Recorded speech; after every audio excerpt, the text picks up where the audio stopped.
Bonjour à tous et à toutes, c'est Clément Le Perchec. Je fais cette vidéo qui sera peut-être un peu plus longue que les autres et que je vais faire en deux parties. Et là, c'est pour vous parler de mon parcours et de qui je suis. Donc je ne vais pas vous raconter toute ma vie parce que voilà, je suis pas sûr que ce soit très intéressant. Mais l'idée, c'était un peu de parler des 5 grandes étapes que j'ai vécues et qui font que je suis comme je suis maintenant et qui m'ont aidé à comprendre comment je fonctionnais et à accepter un peu mieux qui je suis. Moi, j'ai pas eu une enfance particulière. Enfin, mes parents sont séparés, mais ça va, j'ai survécu. Et je dis souvent que je suis hypersensible, mais c'était pas traumatisant dans l'enfance. Ce qui était plus compliqué, c'était, voilà, j'ai une dysorthographie assez avancée, et ça a marqué un truc, mais c'est pas traumatisant non plus. Euh, voilà. L'une des premières grandes étapes, je pense, qui m'a marqué, c'est mon voyage en Australie. Donc, pour faire court, moi, j'avais fait des études dans le paysage, en biologie puis dans le paysage, mais ça me convenait pas. C'était pas. Voilà, ça faisait pas résonance. Et comme j'étais un peu perdu en France, je suis parti en Australie, à l'autre bout du monde, pour voir un peu qui j'étais et de quoi j'étais capable. Et surtout, j'avais l'impression qu'il fallait que j'apprenne à vivre pour moi. Et plus pour juste pour répondre aux attentes des autres. Donc voilà, c'est 2000. Je suis pas très bon sur les dates, donc il y aura peut-être des erreurs sur les dates, mais je crois que c'est 2019. Je pars en Australie pour. Voilà, j'avais l'idée de partir pour 1 ou 2 ans. Là-bas, l'arrivée se passe plutôt bien, mais quand même, au bout de 3 mois, en fait, voilà, j'étais perdu en France, maintenant j'étais perdu en Australie, je savais plus trop quoi faire. Et le fait de ne pas avoir de but dans la vie ou de chemin tracé, pour moi, ça a toujours été compliqué. Et là-bas, c'est devenu vraiment super compliqué. Donc j'étais dans une forme de un peu de dépression là-bas, quoi. Et un jour, dans une auberge, je rencontre quelqu'un qui me dit: Hey, t'as l'air un peu perdu, est-ce que tu. Enfin, si tu veux, on fait un jeu, tu me dis ce que t'aimes bien dans la vie et je te dis le métier que tu vas faire, quoi. Et je dis: Bah oui, si tu veux. Je dis que j'aime bien m'occuper des gens, que j'adore les plantes, j'aime bien faire de la cuisine. J'ai un esprit assez complexe, donc j'aime bien rechercher, j'aime bien comprendre les choses. Et il me dit: mais tu devrais faire de la médecine chinoise. Ma tante, elle fait ça. Et t'aides les gens avec les plantes. Ça a l'air assez compliqué pour faire des mélanges et tout ça. Donc il y a peut-être un peu de cuisine, de préparation. Et, euh, et peut-être que tu devrais regarder. Et donc le soir même, je vais sur internet et je tape médecine traditionnelle chinoise en France. Et je trouve sur le site du CEDRE. Donc c'est collectif d'études, développement et recherche en ethnomédecine. Et la façon dont il parle c'est le Patrick Chan qui est directeur. La façon dont il parle de la médecine chinoise, je trouve ça passionnant. C'est un peu comprendre les mécanismes les plus profonds et résoudre les causes des maladies. C'est une nouvelle façon de voir la médecine, enfin, dont j'avais jamais entendu parler. Et je trouve ça super intéressant. Mais en même temps, voilà, ça fait 3 fois que j'ai l'impression que je prends une voie que c'est pas la bonne. Donc on va peut-être attendre un peu avant de dire que je vais faire de la médecine chinoise. Et en fait, les mois qui ont suivi, c'est comme si voilà, il y a une porte qui s'ouvrait. Peut-être que j'ai trouvé ma voie, on verra. Et j'ai découvert l'herboristerie et ça m'a dit, mais en fait, ouais, ça peut être ça ma voie. En rentrant d'Australie, je cherche des écoles et, euh, et vraiment, le CEDRE, ça me parle beaucoup. C'est une petite école. En plus, ils ont une branche qui est de la psychologie chinoise qui n'existe plus partout, qui prend vraiment la personne en entier avec son esprit aussi à traiter. Et ça me parlait beaucoup. Mais je crois qu'à ce moment-là, j'avais peut-être 21 ans. Et je dis, c'est trop tôt en fait. Genre, ça va me coûter cher, ça dure 5 ans. Je serai trop jeune, je serai pas pris au sérieux. Il faut être vieux pour faire de la médecine chinoise. Je dis, j'ai envie de faire ça, mais je suis peut-être pas prêt. Donc je suis parti dans un autre voyage, je suis parti au Canada à ce moment-là. Et là-bas, la médecine chinoise, c'est une évidence. Presque tout le monde est un acupuncteur, on trouve la pharmacopée chinoise dans le supermarché chez les Chinois, c'est évident. Et les Canadiens, ils sont très forts pour rassurer et impulser un mouvement de paix chez les gens. Enfin, en tout cas, moi, j'ai trouvé ça. Et donc, c'est comme si, voilà, là-bas, je parlais de médecine chinoise, c'était évident et c'était, ben oui, ça va être trop cool, c'est génial, c'est génial. Bon, en France, voilà, il n'y avait pas un tel engouement parce que personne ne connaissait la médecine chinoise, mais en tout cas, voilà, ma voie était tracée et je me suis lancé. Donc j'ai appris et je me suis formé pendant donc les 5 ans au CEDRE, l'école que j'avais découvert au début, et ça a été vraiment un chemin incroyable. Et la médecine chinoise, donc pour moi, c'est leur diagnostic, il est très précis. C'est très cartésien. C'est pas notre logique, c'est pas notre culture, mais il y a quand même une logique très précise. Et le CEDRE est certainement l'une des meilleures écoles pour le diagnostic, donc je suis très content de m'être formé là-bas. Et ça m'a apporté une grosse structure, comme une compréhension. Et voilà, j'ai découvert le Qigong avec eux, enfin avec la médecine chinoise. Donc je pratique depuis 7 ans. Là, c'est un peu plus compliqué avec le confinement, mais voilà, ça a une grosse pratique d'ancrage et beaucoup d'enseignements. Et une médecine traditionnelle qui existe depuis 5000 ans. Donc il y a une grosse puissance et un gros bagage derrière. Donc ça m'a beaucoup plu, beaucoup apaisé. Mais il y avait quand même un petit truc, c'est que, bah voilà, moi, mon côté hypersensible, mon côté je perçois des choses, les méridiens, je peux presque, enfin voilà, je peux les sentir quand je me fais piquer. Tout ça, c'était pas abordé dans l'école, puisque c'est un bagage technique avant tout. Et on veut que tout le monde soit capable de pratiquer de la même manière avec voilà, des bases concrètes. Et la sensibilité, c'est un plus, mais c'est pas la base de l'enseignement. Et donc voilà, ça m'a un peu amené à me questionner sur d'autres chemins, comment fonctionnent mes perceptions, et c'est là que j'ai découvert le chamanisme. Et j'ai commencé à voilà, pratiquer, surtout voilà, recevoir des soins et commencer à pratiquer un peu les voyages au tambour.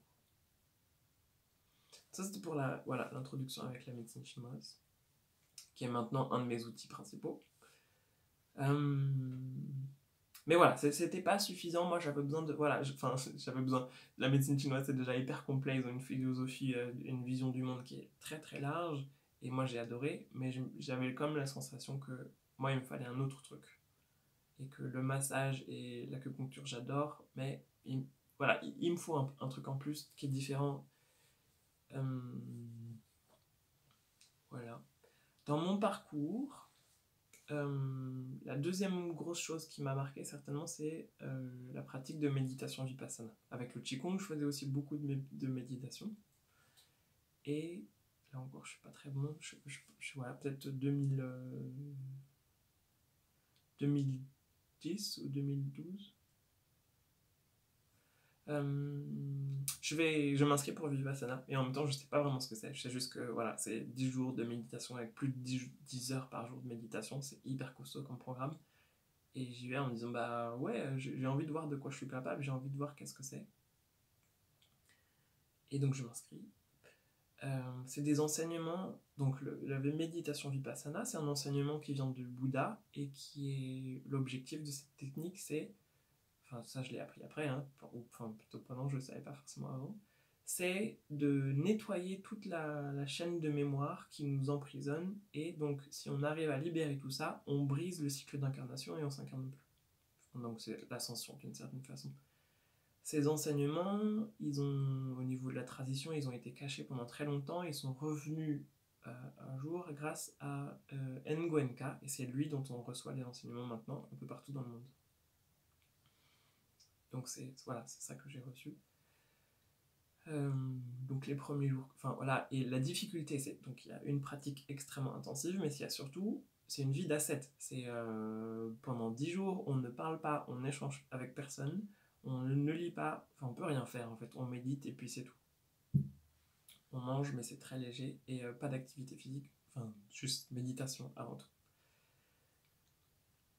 Et les enseignements sont vraiment très inspirants. Donc le premier jour commence et je me dis waouh, on va m'apprendre une technique incroyable qui va me permettre de briser mon cycle d'incarnation, de libérer toutes mes mémoires. Je suis super dynamique et super inspiré.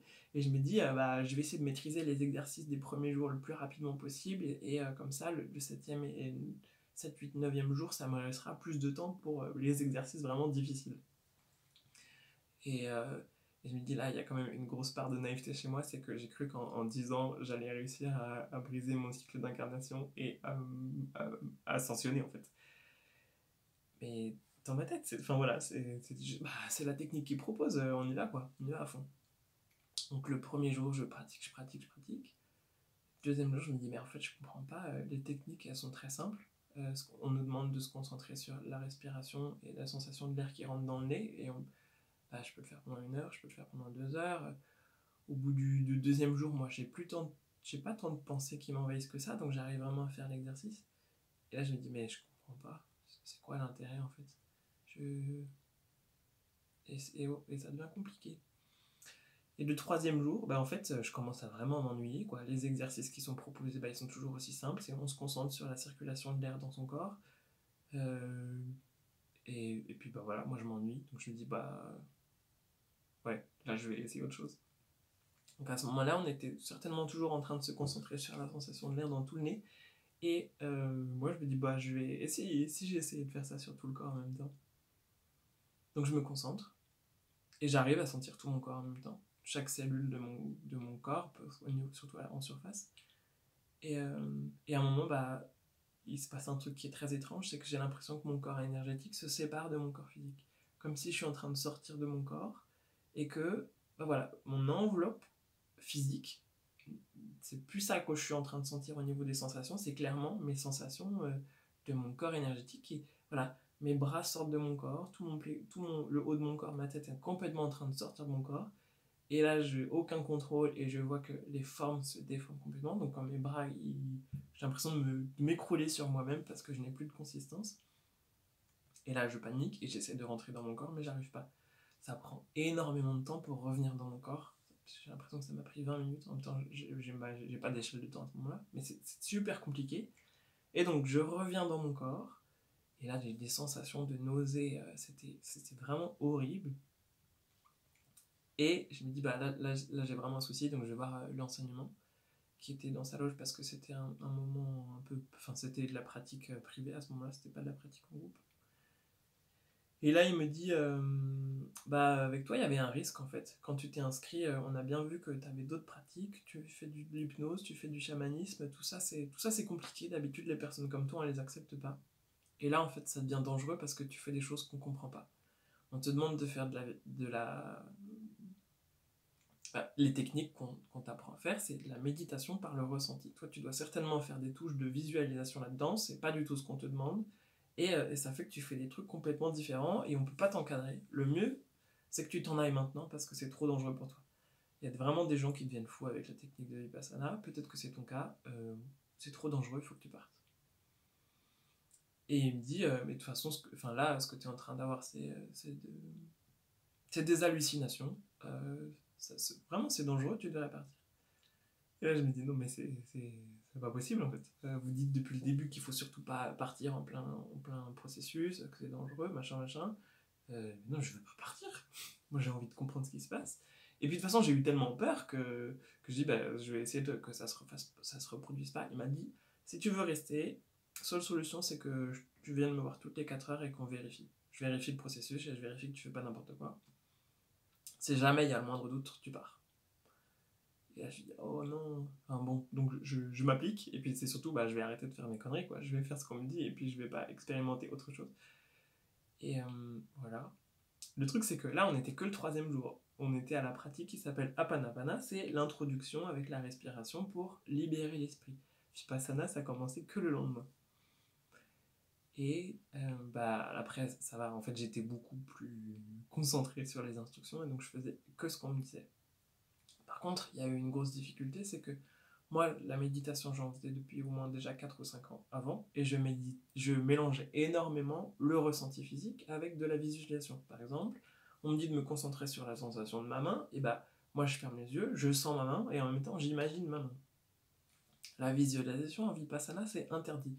Parce que ils considèrent que bah, quand tu fermes les yeux et que tu imagines ta main il y a quelques secondes avant. Le avant, c'est plus maintenant, donc c'est faux. C'est une illusion et tu es dans une illusion.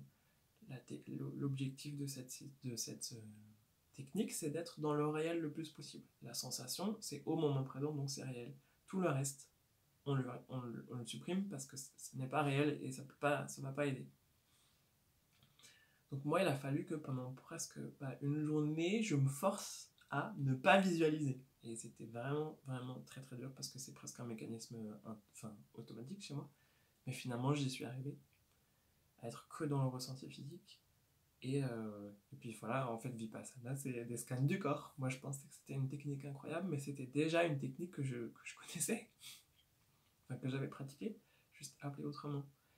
Et enfin voilà, après c'est mes propres schémas, hein, c'est beaucoup de l'incompréhension, de la frustration, et en même temps de voir que euh, Vipassana, on t'apprend pas une technique en fait, on te propose un cadre pour que tu pratiques cette technique d'une façon particulière. Et moi, enfin voilà, à partir du moment où j'ai compris ça, bon bah j'ai lâché et, euh, et j'ai compris que l'ascension se faisait par une pratique importante, pas par une compréhension. Quoi. Et ça a été hyper important pour moi. En même temps, c'est une technique très très puissante. Moi, à la fin, les 8e et 9e jours, j'avais, comme mon esprit était complètement neutre parce qu'il n'a plus rien pour remplir, il y avait une condensation de mon esprit dans la matière, dans mon corps, qui était incroyable. J'avais jamais connu ça avant.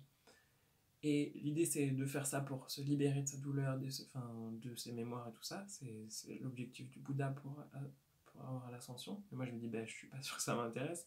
Moi, quand je suis capable de me concentrer aussi puissamment dans ma main, j'ai envie de mettre des intentions de guérison et de toucher les gens et de les aider à guérir. Je me dis, c'est sûr qu'on peut faire ça. Sauf que c'est pas du tout ce qui est proposé là et que, voilà, moi, je suis... Enfin, en gros, à la fin de Vipassana, j'ai reçu une lettre comme quoi je suis plus autorisé à revenir parce que je ne suis pas apte à pratiquer la technique telle que enseignée. Et en parlant avec l'enseignant, il disait bah oui, toi t'es dangereux, tu vas apprendre la technique, tu vas en faire autre chose et ce sera plus Vipassana. Donc voilà, c'est pas on n'autorise pas les gens comme toi à revenir.